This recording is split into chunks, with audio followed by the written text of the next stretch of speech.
मला आठवते 88-89ला शंकररावजी चव्हाण साहेब असताना मुख्यमंत्री पदावर,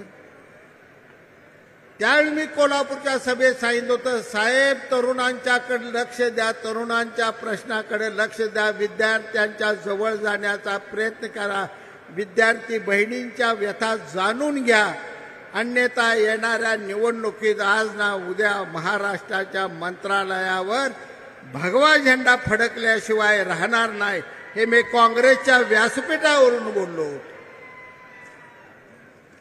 चव्हाण साहेबांनी मला रेल्वेत नेलं आणि विचार कसं काय म्हणतो, हे गणितच असं आहे म्हणलं.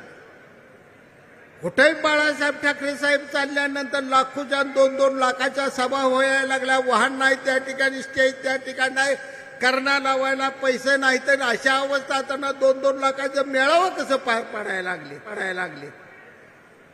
जनतेच्या मनानं कुठं तर उठाव घेतलेला जनता कुठले तर 100% दुसऱ्या दिशेला जाण्याचा विचार करते. साहेब काँग्रेसला धोक्याची घंटा आहे, काँग्रेसनं सावध होऊन काम केलं पाहिजे. तरीही बदल झाला नाही. कोणता 15 झाला का बाप झाल्यानंतर पोरग.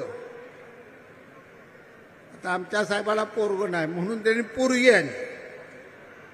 पवार साहेबांना पोरग नाही, त्यांनी सुरप्या तयार आणली, ह्यांनी प्रणिती तयार आणली. सिद्धाराम मित्रे मरमर मेला, घरात बसला. शाजीबाजू पडून त्याचं गुडगं फुटलं, ती घरात बसला. प्रणिती ताई मात्र मुंबईत मी दिल्लीला कधी गेले आम्हालाही कळलं नाही, बघत बसू. ताई गेली वाटतं दिल्लीला. हा जो प्रचार आहे, हा भाग या ठिकाणी सर्वात महत्वाचा आहे. आणि म्हणून तळातल्या माणसाची निश्चितपणा कदर करणारा कोणता पक्ष आहे तर तो शिवसेना पक्ष.